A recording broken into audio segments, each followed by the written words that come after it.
ভাবি, আমি তোমার পায়ে পড়ি। আমি তো বাচ্চা ছেলে, আমি তো বিয়ের কিছুই বুঝি না। আমার মা তোমার সাথে বিয়ে দিয়ে দিল। আচ্ছা ভাবি, তুমি আমার একটা কথা রাখবে? আমি বললাম, কি কথা? ভাবি, বাসর রাতে কি করে তুমি আমার শিখাই বা বাচ্চা ছেলের মুখে এরকম কথা শুনে আমি অবাক হচ্ছিলাম। বিয়ের 2 মাস পরেই আমার স্বামী দুনিয়া থেকে আর আমার জীবন থেকে চিরদিনের জন্য চলে গেল। আমার শাশুড়ি তার ছোট ছেলের সাথে আমার বিয়ে দিয়ে দিন, যার কিনা এখন শুধুমাত্র 11 বছর বয়সী। আমি ভেবেছিলাম আমার বিয়ে যার সাথে হলো সে তো একটা বাচ্চা, কিন্তু আমি যাকে বাচ্চা ভেবেছিলাম সে কি আমার সকল চাওয়া পাওয়া পূরণ করতে পারবে? আমার কখনো বিশ্বাস হয়নি একটা বাচ্চা ছেলে আমার স্বামী হবে, কিন্তু সেই বাচ্চা ছেলে আমার সাথে কাজ করতে পারবে। সে বাচ্চা, কিন্তু এই বাচ্চা ছেলে আমায় বলল, তুমি তো আমার ভাবি, আর আমার ভাইয়া মারা যাওয়ার পর মা তোমার সাথে বিয়ে দিয়ে দিল। আচ্ছা ভাবি, বাসর রাতে স্বামী স্ত্রী কি করে আমার শিখাইবার? আমি তার কথা শুনে রীতিমতো অবাক হচ্ছিলাম। কিন্তু একদিন রাতে আমি তাকে কি শেখায় বসে আমারে উল্টো শিখালো বাসর ঘরে কি করতে হয়। বন্ধুরা, আজকের গল্পটি খুবই মজাদার হতে চলেছে, তাই ভিডিওটি সম্পূর্ণ দেখতে থাকো। এবার আসল ঘটনাটি শুরু করি। আমার নাম শিউলি আর আমি ভীষণ সুন্দর ছিলাম। আমার জীবনের সব কিছুই ঠিক ছিল। আমার এমন মনে হতো যে আমার জীবনে আর হয়তো কখনো কিছুই খারাপ হবে না, কেননা আমি কখনো কোনো খারাপ কাজ করতাম না। কিন্তু আমাদের জীবন সম্পর্কে এরকম ভাবা উচিত না, কারণ সেটাই হয় যেটা কপালে লেখা থাকে। আমার মা এই দুনিয়ার ছিল না। আমার একজন সৎ মা ছিল। আমার বাবার ঘরে বেশি মনোযোগ দিত না। এমনিতে তো আমি ঘরের সব কাজই করতাম, বাচ্চাদের টিউশন পড়াতাম। এজন্য সবাই আমাকে বলতো যে, তোমার মা কখনো তোমার বিয়ে হতে দেবে না। প্রথমত সে একটা চাকরি পেয়ে গেছে, তার উপরে 5,000 করে তুমি রোজগার করো। কিন্তু বাড়িতে বাবার কথাই চলত। বাবা যেটা বলতো সেটাই হতো। আর এই জন্যই বোধ হয় ব্যাপারটা বদলে গিয়েছিল। আমি 5,000 থেকে 10,000 পর্যন্ত খুব আরাম করে কামিয়ে নিতাম, যেটা কিনা আমি আমার মাকে দিয়ে দিতাম। কিন্তু তাও একদিন আমাকে আমার মা বলল, তোমার জন্য সম্বন্ধ দেখছি। আমি অবাক হয়ে গিয়েছিলাম। আমি ভাবলাম হয়তো ইয়ার কি করছে, কিন্তু সে আমাকে এটা বলেননি যে, তোমার জন্য সমস্ত যেখানে ঠিক হয়েছে তারা তোমায় দেখতে আসছে। সে বলেছিল যে, তোমার জন্য সম্বন্ধ দেখা হয়ে গেছে, কথাও পাকা হয়ে গেছে, তুমি বিয়ের জন্য প্রস্তুত হও, 1 মাসের মধ্যেই তোমার বিয়ে হয়ে যাবে। আমি অবাক ছিলাম, কিন্তু ভেতরে ভেতরে খুশি ছিলাম, কেননা আমার জীবনের একটা নতুন মোড় আসতে চলেছে। আমি তো মন থেকে এই কথাটা বের করে দিয়েছিলাম যে আমার বিয়ে হবে, কেননা আমি ভাবতাম আমার মা কখনো আমার বিয়ে করাবে না। কিন্তু এখন এই সমস্ত কিছুই হচ্ছিল না। এজন্য আমি ভীষণ খুশি ছিলাম। আর আমি হাসতে হাসতে বিয়ের প্রস্তুতিতে জুটে গেলাম। বিয়ের রাতে অনেক কিছু অদ্ভুত ঘটনা। আমি তো আমার স্বামীকে দেখলাম না। আমাদের দুজনকে একসাথে বসানো হলো, কিন্তু আমি নিচের দিকে তাকিয়েছিলাম। নতুন বউয়ের মধ্যে এত সাহস কোথা থেকে হবে যে সে মাথা তোলে আর ঘাড় ঘুরিয়ে নিজের স্বামীকে এক ঝলক দেখতে পায়? এজন্য আমিও দেখিনি। এরপর যখন আমি ঘরে বসেছিলাম তখন আমি আমার স্বামীকে দেখলাম। আমি জানতে পারলাম যে সে অনেক সুন্দর আর একজন ভালো মানুষ ছিল। সে প্রথম দিনে আমাকে অনেক সম্মান দিয়েছিল, আমাকে একটা ভালো কিছু উপহার দিয়েছিল। তার বাড়িতে শুধু তার মা ছিলেন, আরেকটা ছোট ভাই ছিল। সে আমায় বলেছিল যে আমার ছোট ভাই আমার সন্তানের মতোই। তার বয়স যদিও 11 বছর, কিন্তু আমার জন্য তো সে আর তার থেকেও ছোট, কেননা সে যখন 2 বছরে ছিল তখন বাবা এই পৃথিবী ছেড়ে চলে গেল। আর সে বাবার জন্য ভীষণ উদাস থাকত। এজন্য বাবার জায়গাটা আমি নিলাম। আর রোজ রাতে আমি তাকে ঘুম পাড়িয়ে দিতাম। তখন থেকে সে আমার জন্য এমন যেন সে আমার নিজের সন্তান। আমার দেওরের নাম হাসান। আমার স্বামী বলল, তুমি সবসময় খেয়াল রেখো। আমি বললাম, ঠিক আছে, তুমি চিন্তা করো না। সে আমার জন্য ছোট ভাইয়ের মতোই। বিয়েটা ভালোই কাটল। এমন মনে হচ্ছে যে জীবনটা খুব ভালোভাবে কেটে যাবে। কিন্তু যখন সকাল হল, শাশুড়ি কিছু অদ্ভুত জিজ্ঞাসা করুন আমার ঘরে চলে এলো। বিছানার চাদর এদিক ওদিক করে দেখতে লাগল। আমি বুঝতে পেরেছিলাম সে কি খুঁজছে। তারপর আমাকে অদ্ভুত অদ্ভুত প্রশ্ন জিজ্ঞাসা করতে লাগল। আমি তাকে বলে দিলাম, আর তারপরে সে নিশ্চিন্ত হলো। আমার এত লজ্জা লাগছিল, আমি লজ্জায় ঘেমে গিয়েছিলাম। আমি ভাবতে লাগলাম মহিলারা এরকম আচরণ কেন করে, তার নিজের তো কোনো মেয়ে ছিল না। যদি তার নিজের মেয়ের সাথে সমস্ত কিছু হতো তাহলে তার কেমন লাগতো? আমি বিশ্বাস করতাম যেটা অনুষ্ঠান নয়, এটা সোজাসুজি মহিলাদের চরিত্রের উপর সন্দেহ করা, যে বিয়ের আগে আর কারো সাথে তার সম্পর্ক ছিল কিনা, আর বিয়ের আগে অন্য কারো সাথে সম্পর্ক করে আসেনি তো। তারপরে আমি আমার দেওরের কাছে কিছুক্ষণ বসে গেলাম। আমার শাশুড়ি বলল যে তুমি এবার তৈরি হয়ে নাও, রোজ তোমাকে দেখতে আত্মীয় স্বজন আসবে। বিয়েও তো এত ধুমধাম করে হয়েছে যখন কিনা এত পয়সা ছিল না, কিন্তু আস্তে আস্তে করে সমস্ত লোক তোমাকে দেখতে আসবে, আর তোমার মুখ দেখে তারা যা কিছু পয়সা দেবে সেগুলো আমাকে দিও। আমি বললাম ঠিক আছে। আমার শাশুড়ি বংশ পরম্পরা চালিয়ে যাওয়া শাশুড়ির মতোই ছিল, কিন্তু দেওয়াল ভালো ছিল। প্রথমে আমার সাথে হাসি ঠাট্টা করতে লাগল, তারপর সে অদ্ভুত ধরনের কথা বলতে শুরু করল। আমাকে জিজ্ঞাসা করল, তুমি আর দাদা কি করছিলে? আমি বললাম আমরা কথা বলছিলাম। সে বলল, তোমরা তাড়াতাড়ি শুয়ে পড়েছিল, তোমাদের ঘরের লাইট বন্ধ হয়ে গিয়েছিল। আমি দেখেছিলাম। আমি অবাক হয়ে গেলাম। আমি বুঝলাম ও আমাদের ঘরের বাইরেই বসেছিল। ও আমাদের কথা শোনেনি তো। আমি ভীষণ লজ্জা পড়ে গেলাম, কিন্তু শেখথা বলতে লাগল, এমন করে বলতে থাকল যেন সে কিছুই জানে না। এই জন্য আমি আরও বেশি কথা বাড়ালাম না। সে বলতে লাগল, তুমি কোথায় ঘুমাও দাদা, কোথায় ঘুমায়? আমি কিছু বুঝতে পারছি না। একে আমি কি জবাব দেব? তারপর জিজ্ঞেস করতে লাগল, তোমরা দুজনকে আমি দেখেছি কি করেছিলে? আমি ভীষণ লজ্জা পড়ে গেলাম।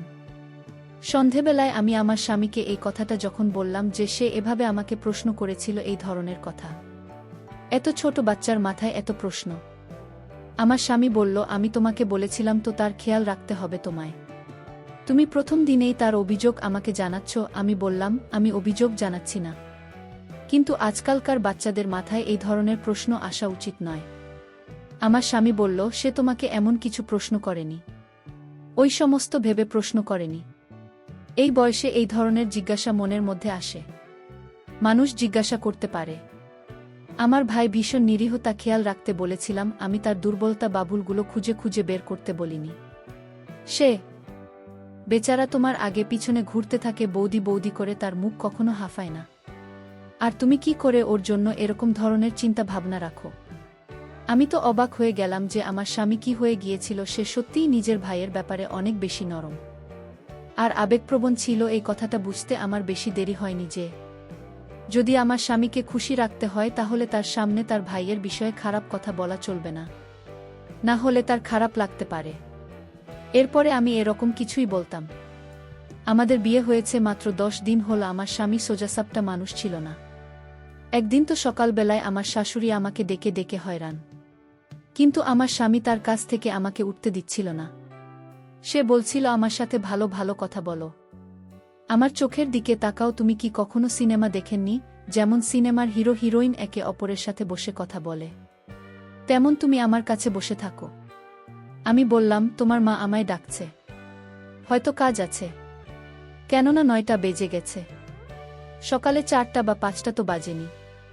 কিন্তু আমার স্বামী আমার সাথে কথা বলতে থাকতে ছিল। আর তারপর সেটাই হলো, আমার শাশুড়ি আমাকে বোকা দিল। আমি এইসব লোকেদের বুঝতে পারছিলাম না। এটা একটু অদ্ভুত ছিল। আমার শাশুড়ি বলে দিন, তুমি তো আসতেই আমার ছেলেকে নিজের আঙুলে জড়িয়ে নিয়েছ, তুমি ছাড়া তো সে আর কিছুই দেখতে পায় না। আমি বললাম, এরকম কোনো ব্যাপার না। এবার সে যদি নিজে থেকে আমার পেছনে পেছনে ঘুরে তাহলে আমি কি করতে পারি? কিন্তু আমার স্বামী আমাকে বলেছিল, আমার মায়ের সব সময় খেয়াল রাখবে, তাকে খুশি রাখবেন। এজন্য আমি পুরো ঘরের কাজ ভালোভাবেই করতাম, কখনো কিছু বলতাম না, কোনো জবাবও দিতাম না। আর যদি জবাব দিতাম, অন্যভাবে দিতাম যাতে সে রাগ না করে। আমার বিয়ে হয়েছে এখনো 1 মাসও হয়নি যখন আমি একটা দুঃসংবাদ পেলাম। শুনতে পেলাম যে এই দুনিয়া থেকে চলে গেছে। এরপর আমরা অনেক বেশি সমস্যার মধ্যে পড়ে গেলাম, আর ভাবতে লাগলাম এটা মিথ্যে কিছুই হতে পারে না। কিন্তু যখন লাশ বাড়িতে আনা হলো আমাদের, তখন আমি জ্ঞান হারিয়ে ফেললাম। আর আমার শাশুড়ি, আমার দেওর আর আমি খুব বাজেভাবে চিৎকার করতে লাগলাম, কান্না করতে লাগলাম। আমরা প্রার্থনা করেছিলাম যে আমার স্বামী মরেনি, এটা মিথ্যা। কিন্তু আমার স্বামী দুনিয়া থেকে সত্যিই চলে গিয়েছিল। এই দুঃখটা আমার জন্য অনেক বড় শক ছিল। আমার মা বাবা বলছিল বাড়িতে থাকো, এরপরে আমরা তোমাকে গিয়ে নিয়ে আসব। আমি কাঁদতাম আর যন্ত্রণায় ছটফট করতাম। আর আমার শাশুড়ি আমায় বলতো যে তুই এসেছিস ওই জন্য আমার ছেলেকে খেয়ে নিয়েছিস তুই। অপয়া এই ঘরের সম্পদ চলে গেল, আমার ছেলে চলে গেল, সব কিছুই স্বামী বাদী হয়ে গেল, সব কিছু শেষ হয়ে গেল। তুই এসব কি করলে? এই 2 মাসে আমি শুধুমাত্র টিটকারি শুনতে শুনতে কাটিয়ে দিলাম, কিন্তু তার পরের সময় শেষ হয়ে গেল। তখন আমি এটা ভেবে চিন্তে ঝেড়ে ফেললাম যে এবার আমি আমার কাছের মানুষদের কাছে চলে যাবে। আমার জীবনে খুশি থাকার জন্য আর কি বা ছিল, তার নিজের মতো ছিল। সৎমা যখন আমার বাবা আমার সৎমা আমাকে ফেরত নিতে আসবে, তখন আমার শাশুড়ি এমন একটা কথা বলল যেটা শুনে সবাই অবাক হয়ে গেল। আমার শাশুড়ি বলল, আমি একে ফেরত পাঠাতে পারবো না, এ আমার ছেলের বিদ্যা। আমার বাবা বলল, আপনার ছেলে তো এই দুনিয়াতে রই না, তাহলে এখানে থেকে সে কি করবে? কিন্তু আমার শাশুড়ি বলতে লাগল, ওর জন্যই তো আমার ছেলে মারা গেছে, এবারও এখান থেকে চলে যাবে। আমার বাড়িতে রোজগার করার কেউ নেই, এটা আমার ছোট ছেলে আছে যে স্কুলে পড়ে, তাহলে কি আমরা না খেয়ে মারা যাবে? আমার ছেলের জায়গায় রোজগার করবে আর আমাদের খরচা চালাবে। আমার বাবা বলল যে এটা ভীষণ বাজে একটা কথা, এরকম হওয়া উচিত না। তখন শাশুড়ি জোর করতে লাগল, আর আমার বাবা ও শাশুড়ির মাঝে ঝগড়া হয়ে গেল। অনেক তর্ক হল, কখনো কথা এদিক গেল তো কখনো ওদিকে। যখন আমাকে জিজ্ঞাসা করা হলো, স্বাভাবিকভাবে আমি ফেরত যেতে চাইছিলাম। আমার ওই বাড়ির মধ্যে দম বন্ধ হয়ে যেত, কিন্তু আমার শাশুড়ি বলছিল এখান থেকে যাবে না। আমার শাশুড়ি নিজে কিছু আত্মীয় স্বজনকে ডেকেছিল, যারা খুব বাজেভাবে ঝগড়া করার জন্য তৈরি ছিল। নানান ধরনের কথা হচ্ছিল। তারপর সিদ্ধান্ত এরকম বেরোল যে আমার বিয়ে হবে, আর সেটা 11 বছরের দেবের সাথে। তখন আমি বাড়িতে থাকতে পারব, কিন্তু এই বাড়িতে একটাই ছেলে ছিল, আর তার সাথে আমার বিয়ে করানোর কথা হলো। সবাই বলল, ছোট তো কি হয়েছে, এই মেয়েটারই বা 20-25 বছর, কোথায় হয়েছে? কোথা থেকে দ্বিতীয়বার সমন খুঁজবে একজন বিদ্যার জন্য? সম্বন্ধ কি এত সহজ? আজকাল তো কুমারী মেয়েদের সম্বন্ধ পাওয়া যায় না। এজন্য একে এখানে থাকতে দেওয়া হোক, না হলে সমাজের লোকেরা কথা শোনাবে। একটা মেয়ে যে আবার সভা হতে চলেছে, এই অফারকে নাকচ করে আর বদলে এখানে ওকে নিয়ে আসা আমাদের ঘরের জন্য ঠিক না। আমাদের ঘরেও তাকে বিধবা বলা হবে। আমার মা বাজে কথা বলতে লাগল বাবাকে রাজি করানোর জন্য, আর তারা আমাকে ওখানে ছেড়ে চলে গেল। কিছুদিন পরে আমার বিয়ে আমার ছোট দেওর সাথে বিয়ে করিয়ে দেওয়া হলো, যাকে আমার স্বামী নিজের ছেলে ভাবতাম। ওকে নিয়ে আসা আমাদের ঘরের জন্য ঠিক না। আমাদের ঘরেও তাকে বিধবা বলা হবে। আমার মা অদ্ভুত কথা বলতে লাগল বাবাকে রাজি করানোর জন্য, আর তারা আমাকে ওখানেই ছেড়ে চলে গেল। কিছুদিন পরে আমার বিয়ে আমার ছোট দেওর এর সাথে দেয়া হলো, যাকে আমার স্বামী নিজের ছেলে বলতো, আর যাকে আমি বাচ্চাই ভাবতাম। আমি আমার স্বামীর মৃত্যুতে এত টাকা দিইনি যতটা এই বিয়ের কথা শুনে কেঁদেছিলাম আর চিৎকার করেছিলাম, কিন্তু কেউ আমার কথা শুনল না। আমার বিয়ে করিয়ে দেওয়া হলো। আমার বিয়ের সময় আমার শাশুড়ি আমার মাথায় ধরে আমাকে হ্যাঁ বলেছিল। তারপরে আমি জেদ করলাম, আমি আমার দেয়ালের সাথে ঘরে যেতে চাই না, কিন্তু আমার শাশুড়ি আমার পিছনে পড়ে গেল। সে বলল, আজকে বাসর, আর তুই যদি ওই ঘরে না যাস তাহলে আমার কিছু হয়ে যাবে। আর তুমি কি আমার দ্বিতীয় ছেলেকেও মারতে চাও নাকি? কিন্তু তাও আমি গেলাম না। পরের দিন শ্বশুর আমরা ছিলাম শুরু করল, আমি কেন রাতে দেবের ঘরে গেলাম না। তখন সেই চিৎকার শুনে বাচ্চাদের তার মাকে বলল, মা তুমি শান্ত হও, আজ দেখো আমি কি করি। মা বলল, তুই তো ছোট মানুষ, তুই কি এত বড় মেয়ের সাথে পারবি? আমি বললাম, তুমি শুধু আজকের দিনটা অপেক্ষা করো। তারপর আমি ভাবিকে বললাম, তুমি এখন আমার আন্ডারে আছো, তুমি আমার বিয়ে করা স্ত্রী, এখন থেকে আমি যা বলবো তাই তোমার করতে হবে, নইলে তোমার অবস্থা খুবই খারাপ হবে। বাচ্চা ছেলের মুখে এই ধরনের কথা শুনে আমি অবাক হয়ে গিয়েছিলাম। যখন রাত হলো, আমি বললাম, শিউলি ভাবি তুমি ঘরে আসে। আমি তাকে জোরে চিৎকার দিয়ে বললাম, আমার কথা কি তোমার কানে যায় না? সে বলল, আমি তোমার ঘরে গিয়ে কি করব? তুমি একটা বাচ্চা ছেলে, আমার মর্ম তুমি বুঝবে, আমার সাথে তুমি পারবে না। আমি বললাম, তুমি আগে ঘরে আসো, তারপর দেখা যাবে কি হবে। আমি বাচ্চা ছেলের কথায় আমি ঘরে গেলাম। আমি জানি আমি এখন ঘরে না গেলে আমার অবস্থা খুব খারাপ হবে। আর সেই চিন্তা করেই আমি ঘরে গেলাম। তারপর দেওয়ার সাথে আমি পারছিলাম না। সে ছোট হলে কি হবে, তার অনেক শক্তি। তারপর বুঝতে পারলাম বাচ্চা ছেলে আমায় যে খুশি করেছে, সেটা তার বড় ভাই পারেনি। তাই বন্ধুরা, কম বয়স হলে কাউকে অবহেলা করা উচিত নয়। প্রিয় বন্ধুরা, গল্পটি ভালো লাগলে অবশ্যই কমেন্ট করে জানাবেন। আর নিয়মিত এমন আলাদা স্বাদের গল্প শুনতে ভিডিওটিতে লাইক এবং চ্যানেলটিকে সাবস্ক্রাইব করে সাথেই থাকুন। আর হ্যাঁ, নোটিফিকেশন বেলটি অল করে রাখবেন, যাতে পরবর্তী গল্প সবার প্রথমে আপনাদের কাছে পৌঁছে যায়। ধন্যবাদ বন্ধুরা, ধন্যবাদ সবাইকে।